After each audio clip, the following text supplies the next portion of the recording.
तो पॉलिनोमियल में हमने एक्सरसाइज 2.1 को कंप्लीट किया था और आज के लेक्चर में हम उसी के बेसिस पे जो केस स्टडी है वो कवर करेंगे। ठीक है, तो चलो कर देते हैं शुरुआत पॉलिनोमियल की case study based on exercise 2.1। तो देखो ये है केस स्टडी।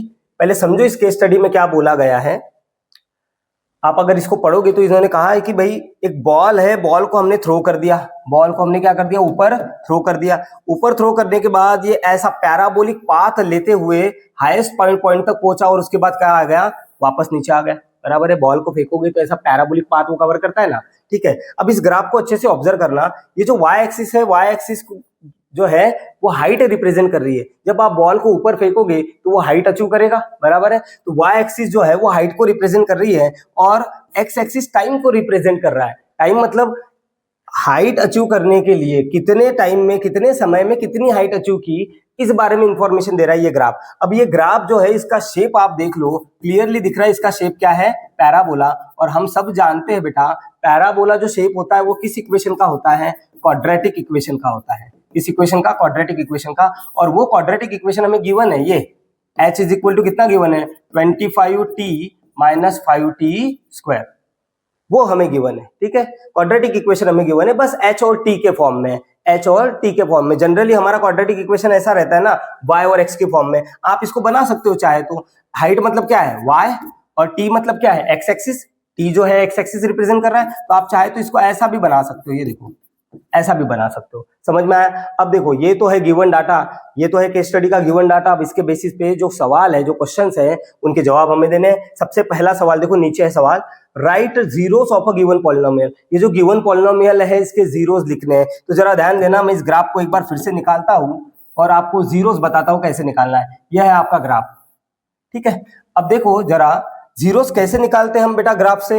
हमें बस ये चेक करना होता है कि जो ग्राफ है वो एक्स एक्सिस को कहां पे कट कर रहा है, वही हमारे जीरोस होते हैं। तो देखो यहाँ पे तो एक्स एक्सिस को ओरिजिन पे कट कर रहा है, ये तो दिख ही रहा है। और जो दूसरा पॉइंट है जहां पे एक्स एक्सिस को टच कर रहा है उसके कोऑर्डिनेट हमें गिवन है 5,0। इसके जो है ना, इसके कोऑर्डिनेट हमें गिवन है 5,0।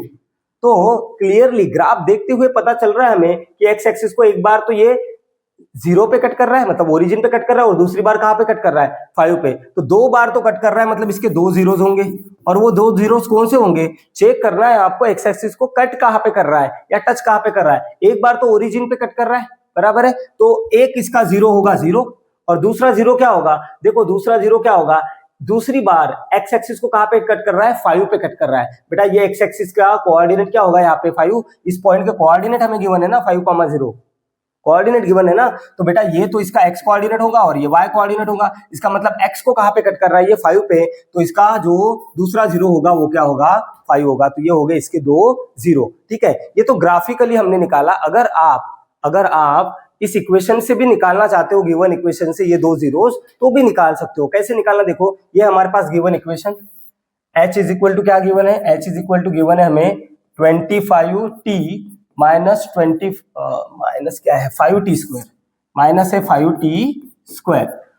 हमने तो ग्राफ से 0 निकाला ना, ग्राफ से 0 निकाला। आप चाहे तो इस इक्वेशन से भी ये 2 0 निकाल सकते हो। कैसे बेटा, 0 निकालने के लिए आपको 0 के साथ कंपेयर करना होता है। In the sense x minus 3 अगर आपके पास इक्वेशन है और आप x की वैल्यू निकालना चाहते हो तो आपको इसको 0 के साथ कंपेयर करना होता है। अब देखो ये -3 उधर जाके क्या हो जाएगा, +3, तब जाके x की वैल्यू आ गई आपकी, बराबर है। अगर आप इसको सॉल्व करना चाहते हो, यहाँ पे अगर t निकालना चाहते हो, टाइम निकालना चाहते हो, तो आपको इसको 0 के साथ कंपेयर करना पड़ेगा। मतलब आपको हाइट 0 डालनी पड़ेगी। अब जैसे ही आप h इक्वल टू 0 डालोगे तो आप इसको सॉल्व कर पाओगे, और सॉल्व करने के बाद आपको वापस ये 2 0 मिल जाएंगे। कैसे सॉल्व होगा, देखो इसको मैं ऐसा लिख सकता हूँ ना, 25t square minus 5t square equal to 0 ही तो है ये, बराबर। अब इससे कॉमन निकालो, t स्क्वायर नहीं है, हाँ, अब यहां से कॉमन निकाल लो। देखो इन दो टर्म से क्या कॉमन निकलता है, 5t, तो यहाँ पे क्या बचेगा, 5 माइनस t इक्वल टू 0 हो गया। अब देखो यहाँ पे इसके 2 फैक्टर आ गए, एक तो फैक्टर है 5t और दूसरा फैक्टर है 5 माइनस t। इसका मतलब क्या निकलता है, एक तो आपका 5t इक्वल टू 0 होगा या फिर 5 माइनस t इक्वल टू क्या होगा, 0। ठीक है ना, ऐसे करते ना। अरे बेटा अगर a इंटू बी अगर 0 है तो इसका मतलब क्या निकलता है, एक तो a इक्वल टू 0 होना चाहिए या फिर b इक्वल टू 0 होना चाहिए, तभी तो 2 नंबर का मल्टीप्लाई 0 आता है। 2 नंबर का मल्टीप्लाई अगर 0 आ रहा है, इसका मतलब एक तो 5t 0 होगा यहाँ पे या फिर 5 माइनस t 0 होगा। ठीक, अच्छा अब आगे बढ़ो, आगे बढ़ो, इससे सॉल्व कर लो। अब देखो इसको सॉल्व कैसे करोगे बेटा, ये मल्टीप्लाई है 5, इधर जाके क्या हो जाएगा डिवाइड, तो 0 डिवाइड बाय 5 कितना आ जाएगा 0। ये मिली पहली वैल्यू आपको, ठीक है। दूसरी वैल्यू कैसे मिलेगी, इसको सॉल्व कर लो। ये माइनस टी उधर जाके क्या हो जाएगा प्लस टी, दैट इज हम क्या लिख पाएंगे, टी इज इक्वल टू क्या 5। ये देखो ये दूसरी वैल्यू मिली, ठीक है। तो आप जीरोस ग्राफिकली भी निकाल सकते हो और इक्वेशन को सॉल्व करके भी निकाल सकते हो, वैसे यहाँ पे ग्राफिकली ही निकालना था। पहला क्वेश्चन समझा, ठीक है, देख लो एक बार, हो गया। अब सेकंड क्वेश्चन करेंगे इसका, चलो सेकंड क्वेश्चन यहाँ पे, ये देखो यहाँ पे नीचे लिखा हुआ है सेकंड क्वेश्चन, आप ध्यान देना, ग्राफ वही है, क्वेश्चन वही है। ये सेकंड क्वेश्चन क्या बोला है, find the maximum height achieve by the ball. इस बॉल को थ्रो करने के बाद मैक्सिमम हाइट ये कितनी अचीव करेगा वो आपको पता करना है। तो देखो हमें पहले तो इक्वेशन हमें पता है, पहले मैं इक्वेशन लिख लूं। इक्वेशन कौन सा है हमारे पास, 25t माइनस 5t²। आपको निकालने को क्या बोला है जरा ध्यान देना, maximum height achieve by the ball, मतलब आपको h निकालना है। बेटा h अगर निकालना है आपको तो आपके पास क्या होना, t होना। t अगर आपको पता है तो आप h निकाल सकते हो। तो मैक्सिमम हाइट, ये देखो ये है मैक्सिमम हाइट, जरा ध्यान देना, ये है ना maximum height achieve by the ball, यही आपको निकालनी है।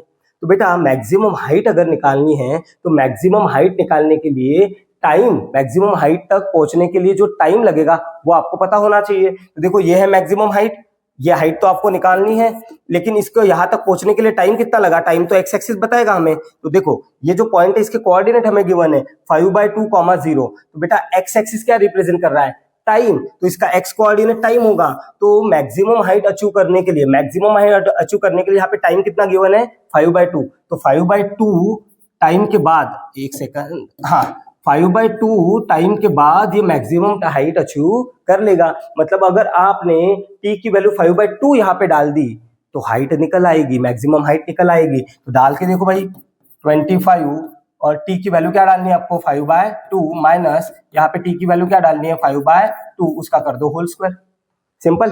अब करो सॉल्व, इसको सॉल्व करो बेटे। 25 इंटू 5 कितना होता है 125, तो ये आ जाएगा 125/2 माइनस यहाँ पे ये 5 का स्क्वायर 25, 2 का स्क्वायर कितना आ जाएगा 4। इसको थोड़ा सॉल्व कर लो, 125/2 माइनस ये कितना आ जाएगा 125/4, ठीक है। अब इसको सॉल्व करो, करके देखो, डिनोमिनेटर सेम बनाओ, ऊपर नीचे 2 से मल्टीप्लाई करोगे तो डिनोमिनेटर सेम बन जाएगा, ये 250/4 हो जाएगा, ये 125/4 हो जाएगा।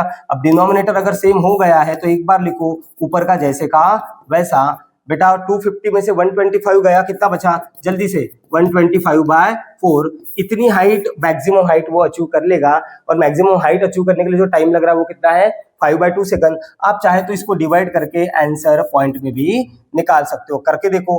4 3 जा 12, 4 1 जा 4 और कितना बचा 10, मतलब 4 2 जा 8 और 4 5 जा 20। तो अगर आपने पॉइंट में निकाला तो इतनी हाइट ये अचीव कर लेगा 31.25 मीटर।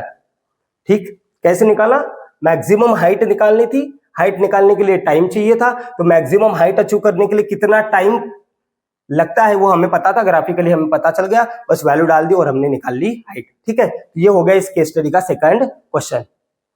ठीक, चलो इसका थर्ड क्वेश्चन करते हैं। थर्ड क्वेश्चन देखो क्या बोला है, ये है थर्ड क्वेश्चन, नीचे नीचे लिखा हुआ है। इसने बोला after throwing upward how much time did the ball take to reach the height of 30 metre. बेटा अगर इसको आपने ऊपर फेंक दिया, ऊपर फेंकने के बाद 30 मीटर हाइट अचीव करने के लिए इसको कितना टाइम लगेगा। तो सिंपल है सवाल, मैं यहाँ पे लिखता हूं, देखो 30 मीटर हाइट अचीव करने के लिए कितना टाइम लगेगा, बस यही निकालना है। तो हमारे पास तो इक्वेशन ही है, हाइट इक्वल टू क्या है बेटा 25t minus 5t square. Height पता है 30 मीटर और टाइम निकालना है, डाल दो हाइट की वैल्यू। हाइट की वैल्यू कितनी पता है हमें 30, और यहाँ पे ये 25t माइनस 5t स्क्वायर हो गया। अब इसको सॉल्व करो। अब इसको सॉल्व करने के अलग अलग तरीके होते हैं, आप चाहे तो इसको क्वाड्रेटिक इक्वेशन बना के भी सॉल्व कर सकते हो, या फिर दूसरे भी तरीके से हम इसको सॉल्व कर सकते हैं। तो ध्यान दो, सिंपल तरीका अपनाते हैं हम। एक काम कर लेते हैं, लेटर सपोज सबसे पहले ना 5 कॉमन निकाल लेते हैं, इसको सिंप्लीफाई कर लेते हैं। पहले 5 कॉमन निकाल लिया तो 5t और यहाँ पे क्या बच जाएगा, नहीं हाँ 5t और यहाँ पे बच जाएगा t स्क्वायर। ठीक है, अब ये मल्टीप्लाई 5 इधर जाके क्या होगा डिवाइड, तो ये 30 डिवाइड बाय 5 कितना आ जाएगा 5t माइनस टी स्क्वायर, तो ये आ जाएगा 6 5t माइनस टी स्क्वायर।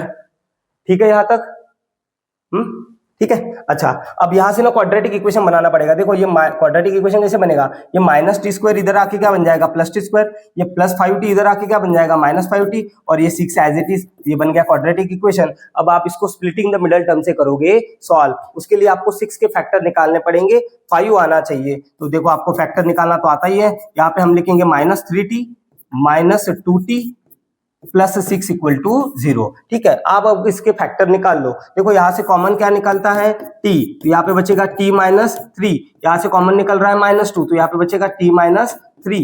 अब इन दोनों में से क्या कॉमन निकल रहा है बेटा, t माइनस 3 कॉमन निकल रहा है, निकाल लो।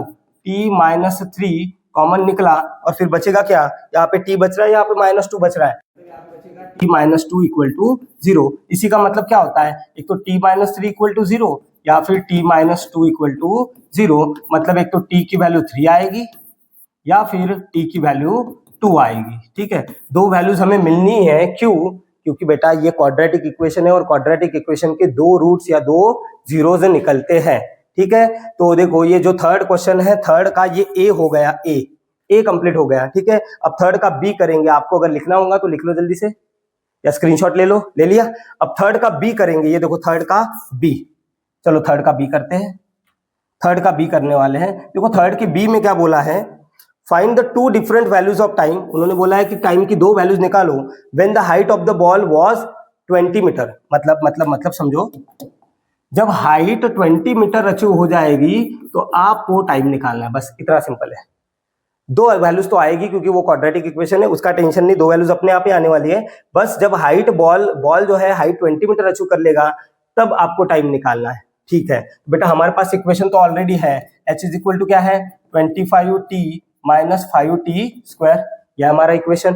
अब एक काम कर लो, हाइट तो 20 मीटर है और टाइम निकालना है, तो हाइट की जगह पे 20 डाल दो, 25t माइनस 5t स्क्वायर। अब क्या करो, यहाँ से पहले कॉमन निकाल लो, सिंप्लीफाई कर लो सिंप्लीफाई। यहाँ से 5 निकला कॉमन, तो यहाँ पे क्या बचेगा, यहाँ पे बचेगा एक्चुअली t माइनस, और यहाँ से 5 निकला कॉमन, एक मिनट, यहाँ पे 5t बचेगा, हाँ, और यहाँ से 5 निकला कॉमन, तो यहाँ पे क्या बचेगा t स्क्वायर। अब ये मल्टीप्लाई इधर जाके क्या होगा डिवाइड, 20 डिवाइड बाय 5 तो कितना बचेगा 4, तो ये आ जाएगा 4 5t माइनस टी स्क्वायर।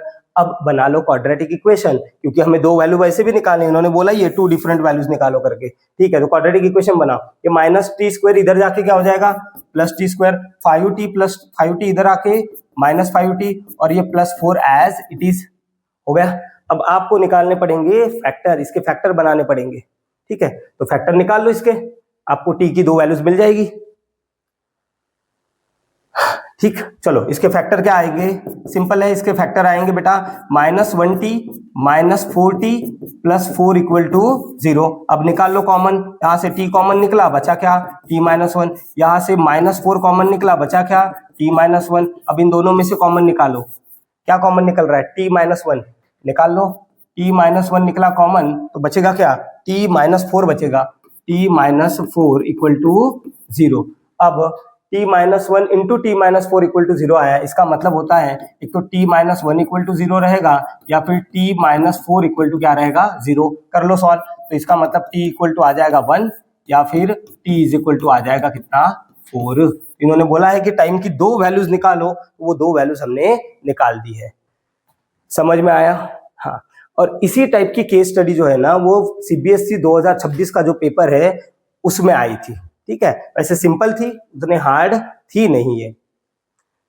ठीक है, हाँ, तो बची हुई भी केस स्टडीज जो है, और भी केस स्टडीज है यहाँ पे, लेकिन ये बची हुई जो केस स्टडी है वो हम नेक्स्ट लेक्चर में पढ़ेंगे।